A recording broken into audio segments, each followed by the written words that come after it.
most powerful gun ever to take to the skies. It carries enough weaponry to disable 16 battle tanks. The A-10 is a legend among the soldiers it protects on the ground. So take a flight over the battlefield with the A-10 Tank Buster, now on Modern Marvels.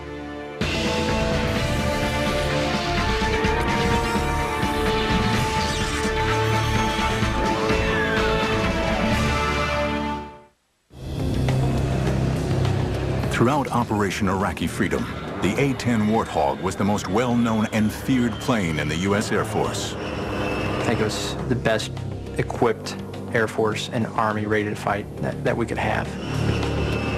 Its ability to work in close support with ground troops, to take out enemy positions and tanks, and to act as a spotter plane made it a linchpin in the victory over Saddam Hussein and his regime. We're kind of like the insurance guy up there, or the 911 force. When they need help, they call. And that's who they expect to be there. But for the vision of a handful of men, this aircraft was almost never built.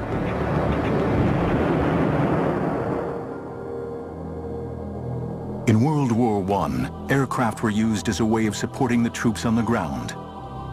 In facing down resistance, the planes were called in to either bomb or wipe out the enemy. Close support in cases of mobile warfare, of moving fronts, of fast-moving combat, whether it was retreat or advance, close support was overwhelmingly important. In those situations of battlefield chaos, it's very hard to get good artillery support. Suddenly, airplanes become overwhelmingly important and overwhelmingly effective. During the Second World War, fighter bombers such as the Typhoon, the Tempest, the Mustang, and the Thunderbolt I were used in close air support roles very effectively. But one single aircraft was feared as the ultimate close air support machine. The German Junkers 87 dive bomber, nicknamed the Stuka, and fitted with a screaming siren. It demonstrated the most effective use of close air support ever seen.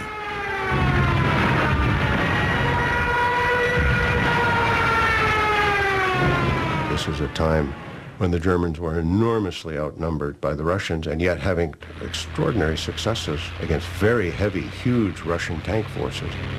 And a key component of that were these Stukas, of which the most famous unit was led by Colonel Rudel, who was the most decorated pilot of World War II.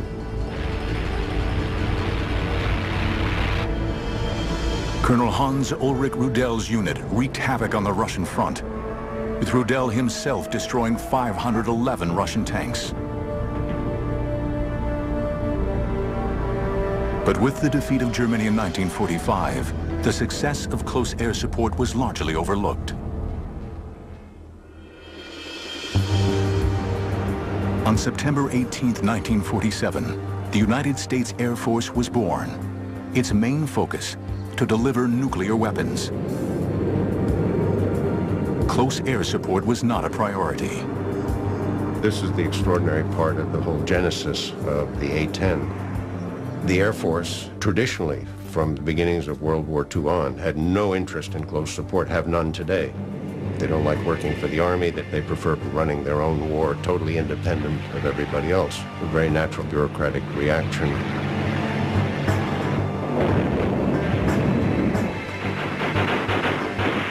During the Vietnam War, the Air Force had to rely on aircraft such as the A-1 Skyraider to protect its ground forces. But what was clearly needed was an aircraft specifically designed to carry large bomb loads, absorb heavy ground fire, and fly for long periods at low altitude over the battleground. Taking the initiative, a group of highly skilled engineers at the Pentagon came up with the specifications for a close air support aircraft, with the hope that the Air Force would eventually see the light. We designed the airplane based on the close support done by these A-1 pilots. We used the experience of the Germans on the Russian front with Stukas, and we actually interviewed Colonel Rudel, who was still alive at the time. We used his experience very heavily in the design of the airplane. We tried to shape an airplane that was directly useful in specifically support of Army troops in the field. A first in aviation history, the Air Force eventually initiated a competition for an aircraft to be specifically designed for close air support. When the request for the proposal on the A-10 came in, I immediately was assigned to work on the aerodynamics of that. Fundamentally, she was to be a close air support airplane, which was capable of knocking out heavy tanks, as well as operating from an unprepared short field of 1,500 feet. Fairchild Republic took on the challenges of designing an aircraft unlike any ever built. The winning design would be a stable, straight-winged aircraft to allow for excellent lift and maneuverability. This combined with the General Electric's TF-34 turbofan engines, which would give it a high thrust for takeoff, and a low fuel consumption to enable the plane to have loiter capabilities essential for the role.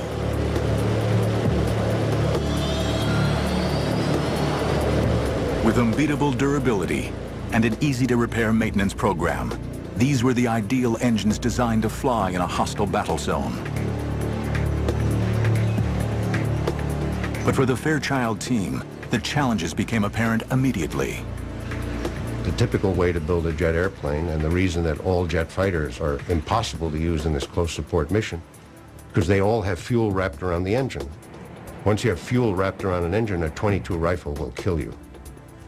One of our very first design rules was the fuel had to be someplace other than the engine. Not only was the fuel safely stored in the fuselage away from the engines, the fuel tanks also had unique built-in fire suppression capabilities.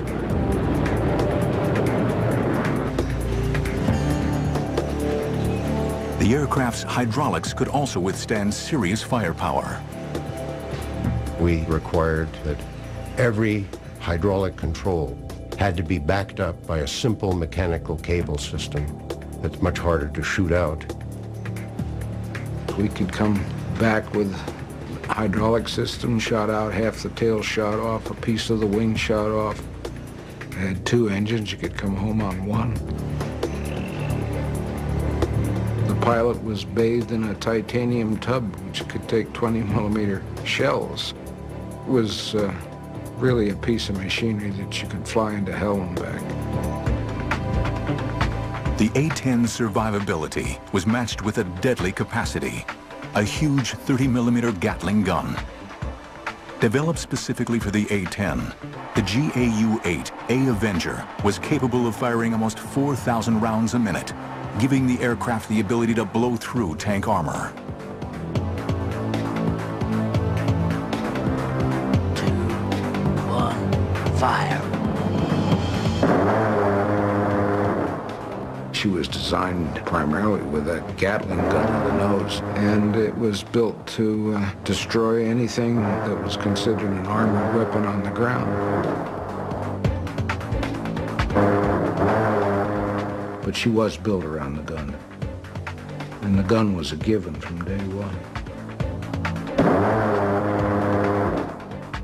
Fairchild Republic wins the competition to build the first aircraft in U.S. aviation history, specifically designed for close air support. But before the Air Force will give the go-ahead, they want hard evidence that the aircraft and the gun can perform well together. The need would spark a series of simulation tests unlike any ever produced. Little did its designers realize, these tests would change the future of aviation history.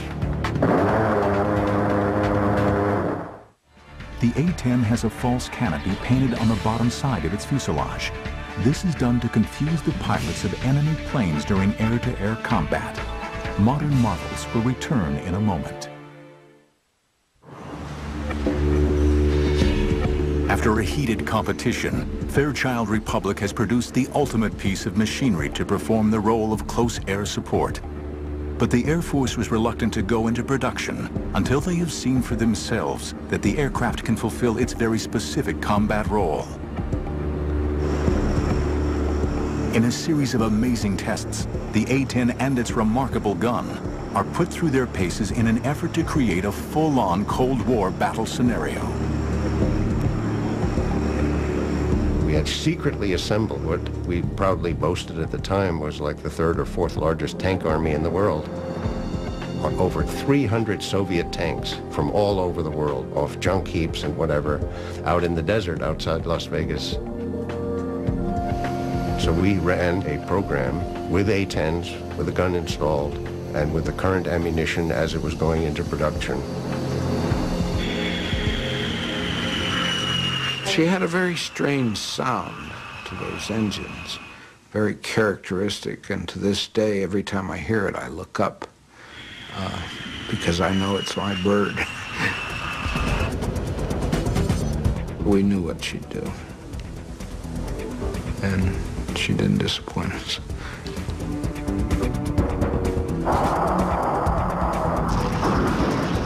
And we did a meticulous series of tests, attack after attack, checking tactics, checking burst lengths, all these details to see how effective we were against tanks. We learned an enormous amount about it. The most important thing we learned was that this weapon had unprecedented effectiveness.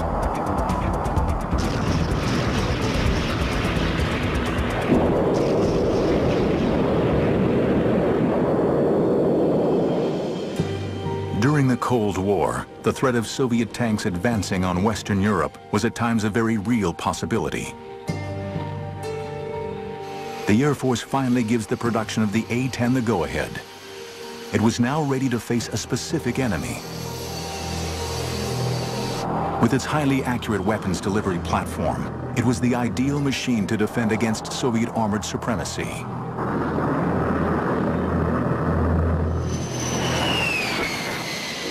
The first A-10 arrived at Davis-Monthan Air Force Base in Arizona in October 1975.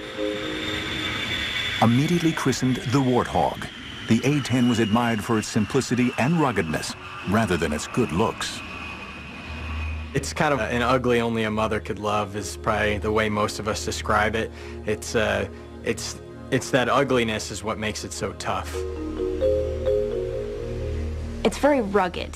People can compare it to like a Jeep or a Hummer or something like that. It's thick, it's big, everything about it is boxy, and it looks very strong and sturdy. It's almost guaranteed to bring the pilot back alive.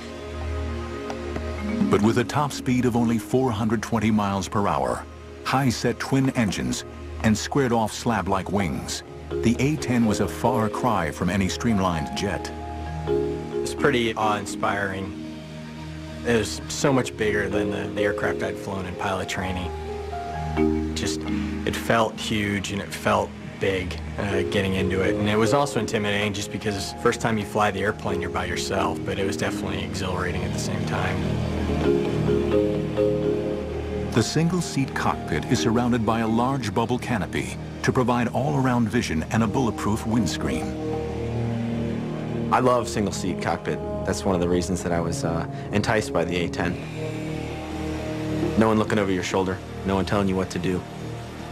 You put the aircraft where you want to do it and you employ it in the fashion that you want to employ it.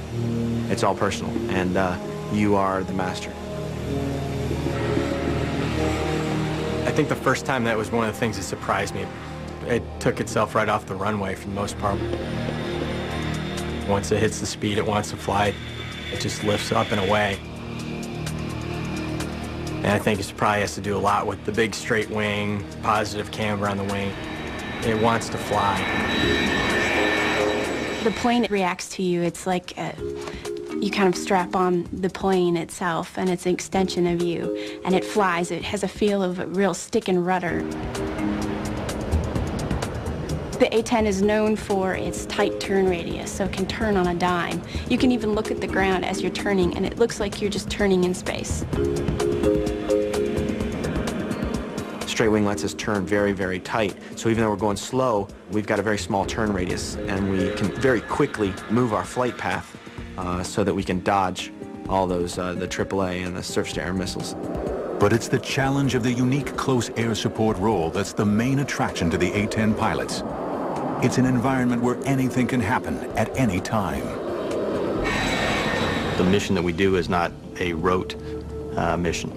You don't come into it knowing exactly every single thing that's going to happen from the time you take off to the time you land. Once you get in the air is where it starts actually unfolding, and you have to react to that. You hear American voices on the radio screaming because they're taking fire and that there are people dying. Their artillery can't get the enemy. They call in the A-10s. Flying of the airplane has to become secondary. Now you're trying to employ the weapon system, and that's where it gets complicated. We get maps spread out in the cockpit, and we're still trying to talk on the radios and keep from getting shot at.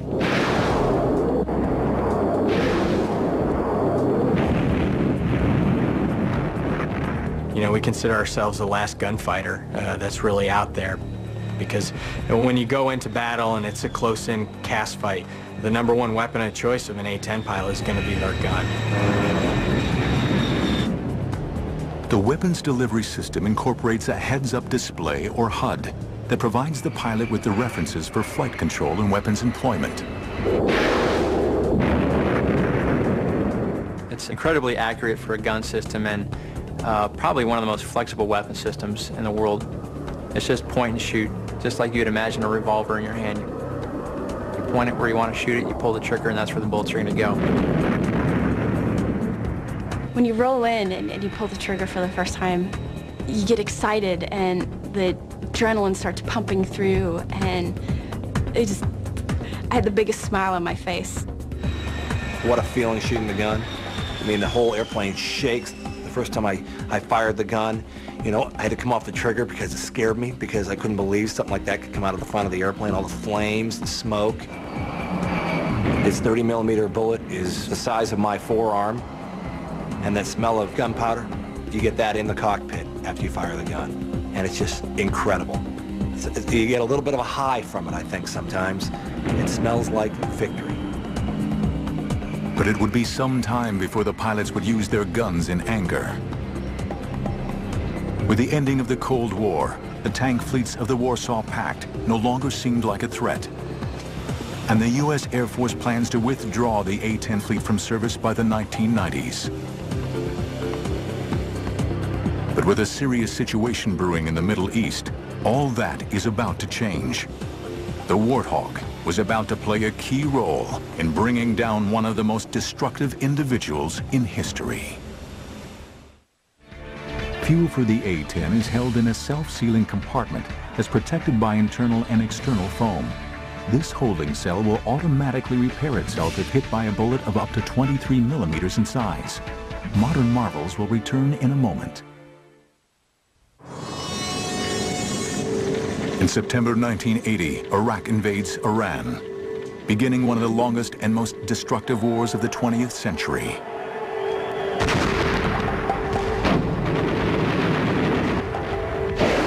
After 8 years, the basic issues dividing the countries remain unresolved.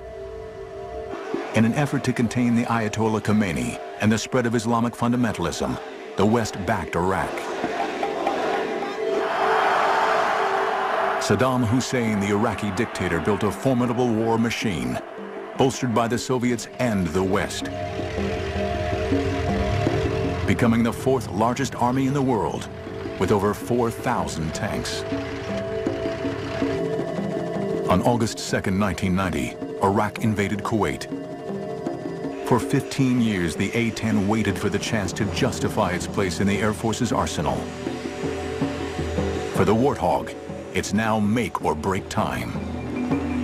When the first Gulf War started and our squadron deployed down there, approaching that time period, the Air Force was considering getting rid of the airplane. It wasn't until the Gulf War came around we proved the fact that we are a capable cast platform. When the war broke out on January 16, 1991, there was an urgent need for a missile-launching tank buster. The A-10s were committed to combat for the very first time. Back then, you know, we had nobody with combat experience except for a few of the very senior leadership that had flown in Vietnam. So a lot of people were unsure what to expect. Deployed to the Gulf to back up coalition ground forces, A-10 squadrons launched on Iraq's thousands of tanks in the mother of all battles. First day, I'll never forget that feeling. It was like, wow, this is the big game. You know, you're all pumped up, adrenaline's flowing. You know, let's go.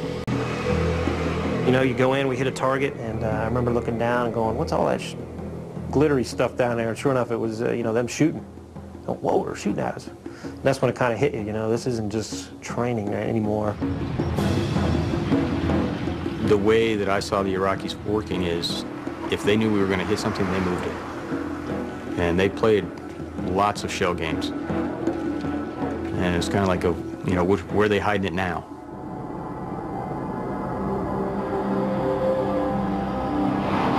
By February, the coalition air forces appear to be dominating the skies, and the A-10 is seemingly invincible. And we're feeling pretty confident. You know, if you survive your first 10 combat missions, your chances of surviving the war go up significantly. Major Rob Sweet was on his 30th mission for Desert Storm. On February 15th, he was the wingman in a 2-ship mission launched deep into Iraqi airspace. It was a little far into Bad Guy Land for an A-10. It was about 100 miles past the border where good guys were. And my flight lead, who was obviously a lot more experienced and wiser than I was a little concerned about the mission. With the Iraqis' ammunition running low, Saddam's forces were being more selective about their targets and sought to maintain a higher strike rate.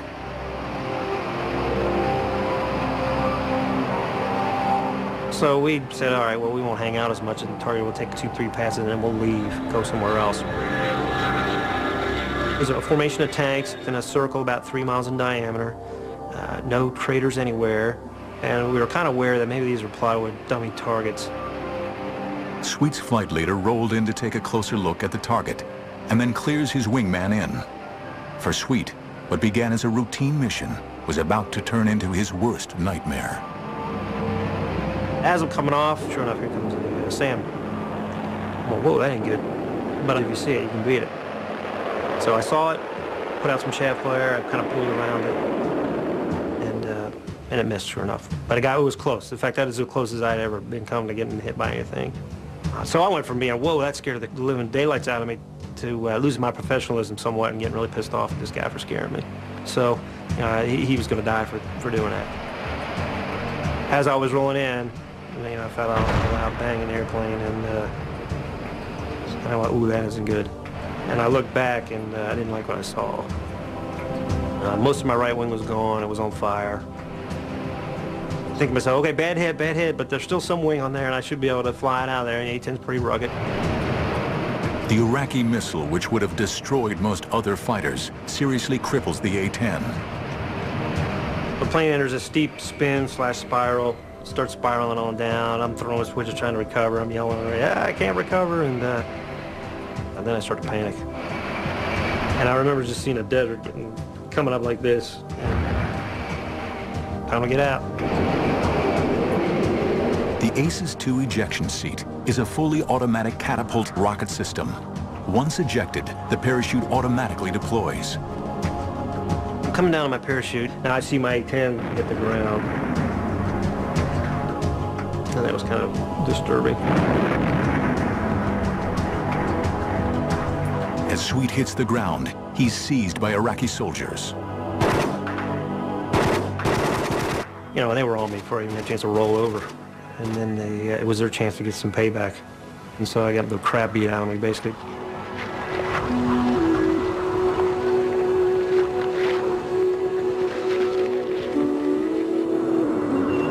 He's taken away to a command bunker and interrogated. I thought I was going to get shot at any moment, you know. It took me about 3 days to figure out, hey, they weren't going to just arbitrarily execute me. It was worth something to them, propaganda or intelligence or something.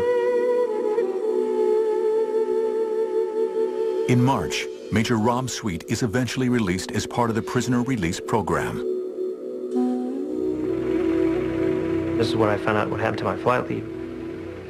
After I had been shot down, my flight lead had been shot down.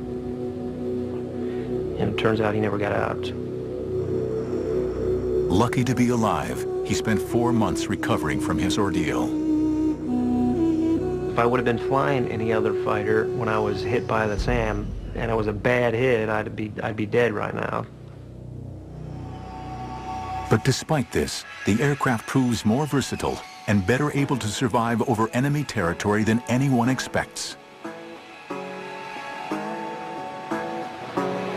During the 40-day conflict, the A-10 force destroys 987 tanks, 926 artillery pieces, 1,355 combat vehicles, 10 fighters on the ground, and 2 helicopters shot in air-to-air engagements. The A-10 earned a new nickname, the Tank Buster.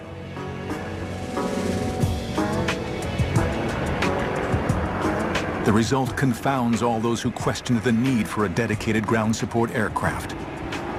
Flying a staggering 8,500 missions, A-10s are responsible for more than half of Iraq's losses of military equipment in Operation Desert Storm.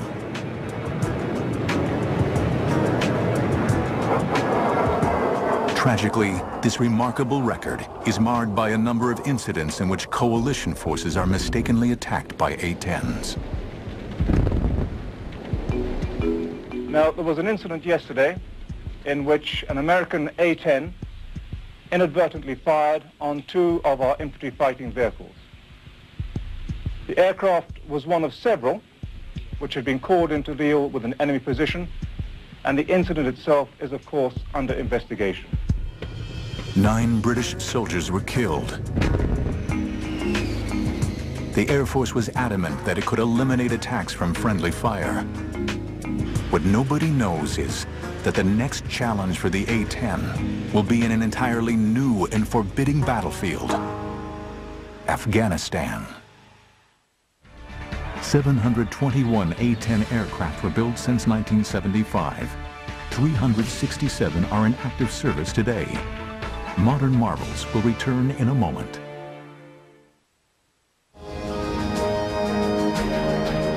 The A-10 proved itself a success in Desert Storm. But for this aging aircraft to remain integral to the Air Force attack plan, it would have to meet the constraints of an ever-changing battlefield. The A-10 got quite a few upgrades. No new engines or anything like that, but more avionics upgrades. We were able to incorporate systems that had come online, the global positioning satellite systems.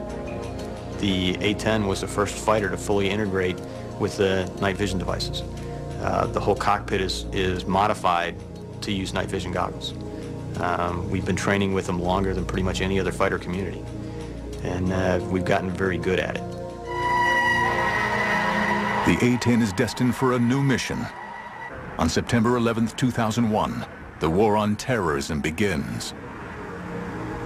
Our response involves far more than instant retaliation and isolated strikes. Americans should not expect one battle, but a lengthy campaign, unlike any other we have ever seen. The Warthog strengthens Operation Enduring Freedom, spearheading urgently needed around-the-clock cover for ground troops in Afghanistan. For the crews of the A-10s, it was like nothing they had ever seen. We arrived in Bagram, reported to my commander, and I said, "Boss, this has got to be the scariest place on Earth." We really felt like you were in the middle of a combat zone, and we were. The A-10 is the ideal aircraft for the Afghanistan battlefield.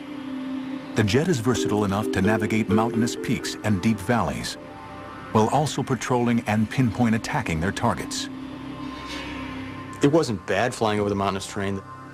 The bad part was if I ever had to get out of the airplane, there's a lot of snow down there. That's not a good place to be. Going from a nice warm cockpit down into the snow is not an idea that I want to have to fulfill. The airplane, higher altitudes than what we normally would fly, just because of the heights of the mountains over there. We were able to go places that the other fixed-wing assets may or may not have been able to get in very well. And we definitely went places that the helicopters couldn't get in.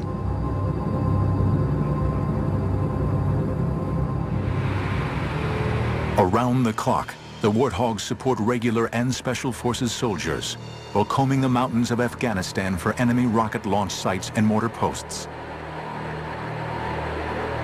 As its pilots soon realized, every mission would test their training and their wills to the limit.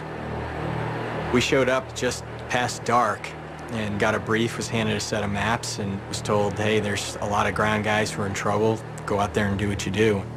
Didn't have a whole lot of situational awareness on what was going on the ground. So, and when we checked in, the radios were just going crazy with guys calling for close air support.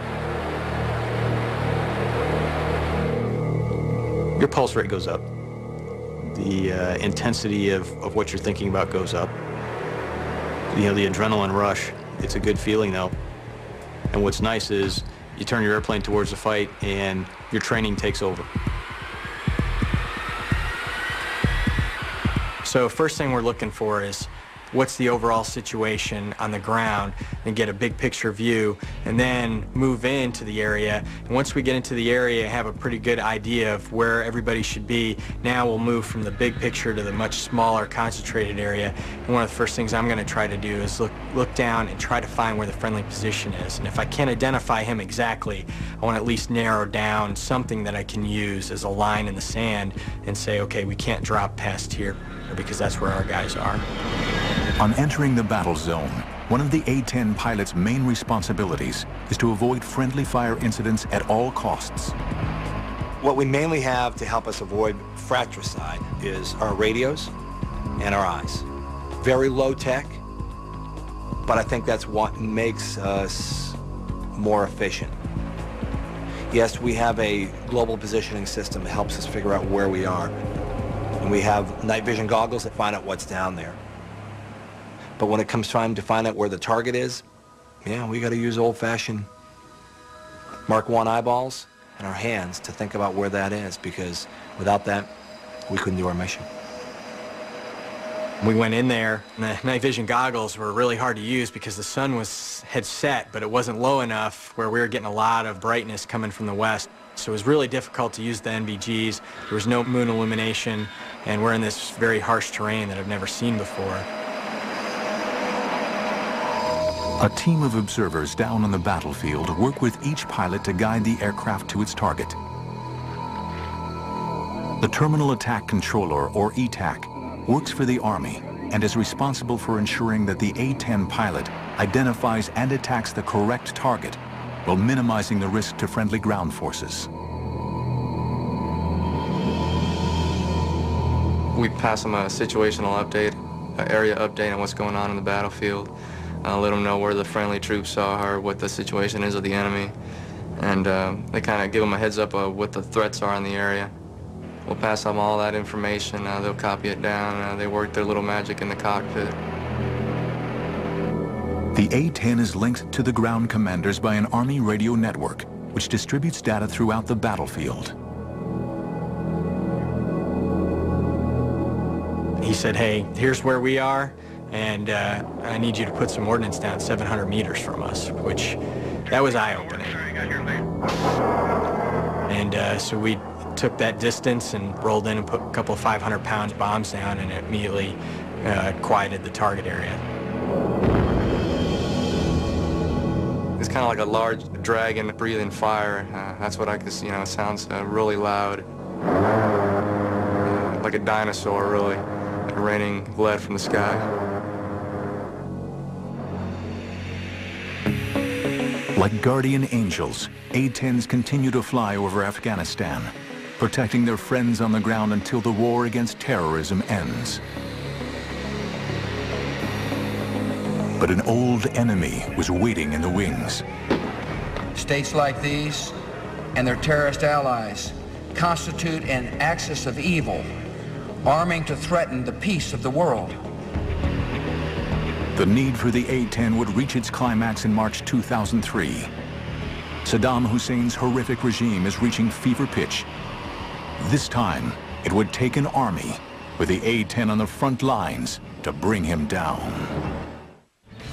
An A-10 fighter is still capable of flying with 10 feet of its wing missing and half of its tail gone. Modern marvels will return in a moment.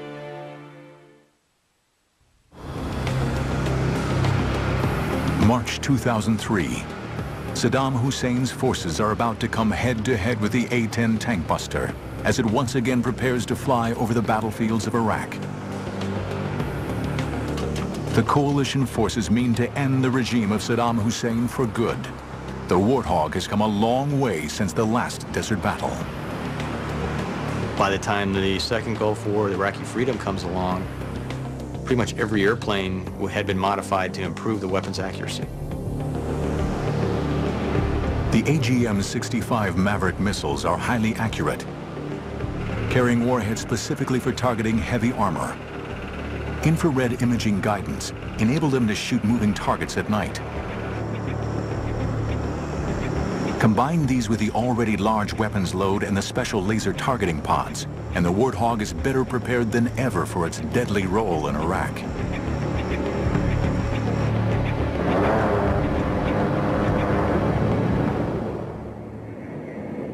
Flying from the seized Talil Air Base in southern Iraq, A-10s fly numerous missions as coalition forces launch one of the greatest military assaults since World War II.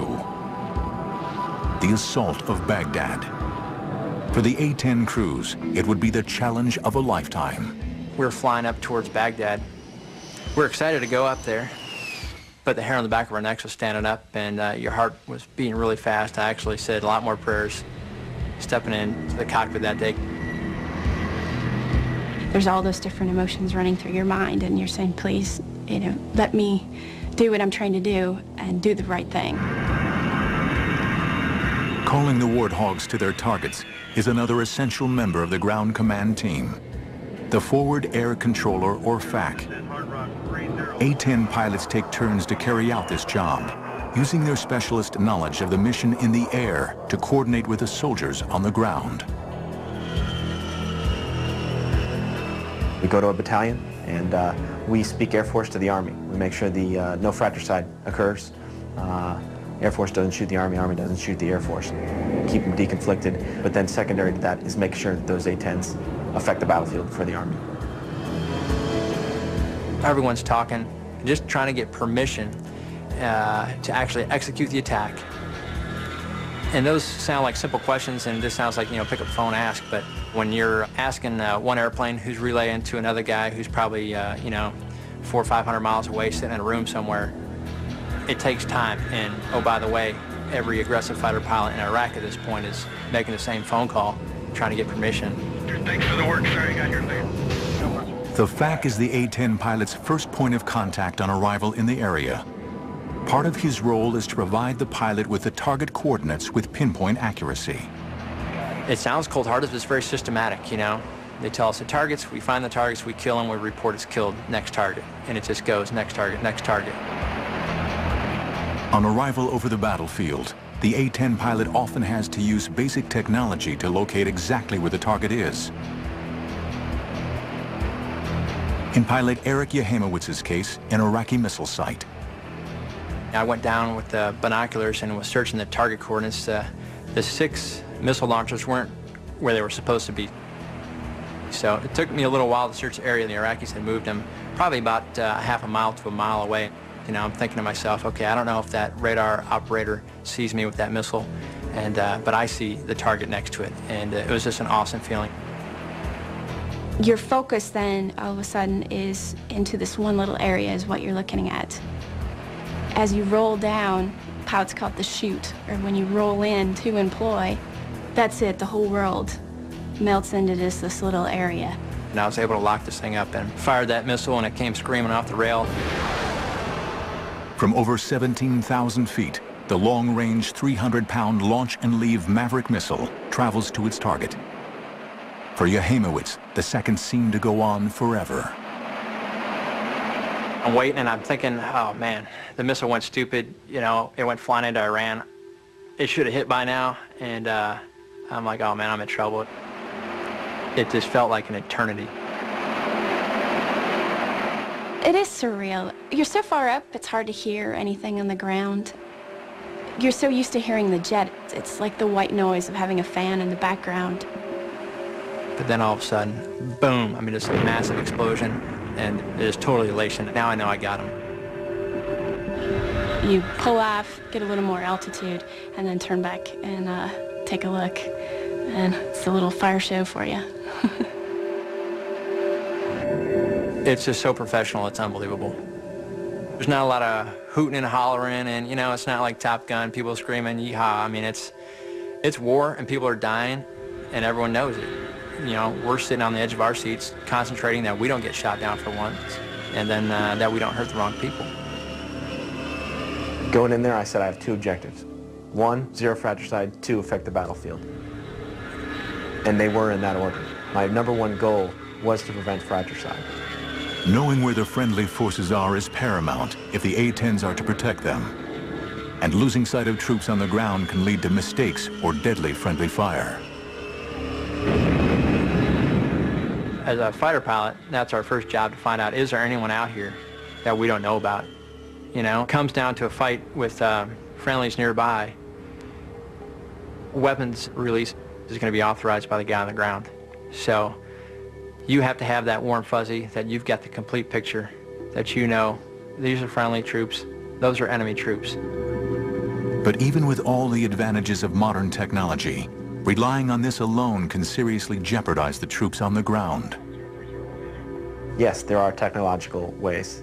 There are also old school ways, giving a good talk on, making sure you're confirming with that aircraft that he really does see the friendlies. There's 1,000 ways to make sure that he's looking at the right thing and you all are on the same page of music. And I used every single one of them, because I'd rather drop 0 bombs and have 0 fratricide than drop 1,000 bombs and have 1 be on a friendly position. Despite the fear of horrific friendly fire accidents, the feeling of flying the plane is the love of every hog driver and the reason for signing up. It's no race car, you know, it's not the Porsche, you know, it's not even a pickup truck. In such a neat airplane, because I feel like I'm flying with the seat of my pants. I can feel everything that's happening to the airplane. None of it's magic, it's all me. Whatever it does, I made it do. The 60 Warthogs deployed for Iraqi freedom dominate the skies, firing an incredible 311,597 rounds of 30mm ammunition. The flying gun performs amazingly. We lost a few folks in the first Gulf War. We didn't lose any in the second. Lost airplanes, but we didn't lose people.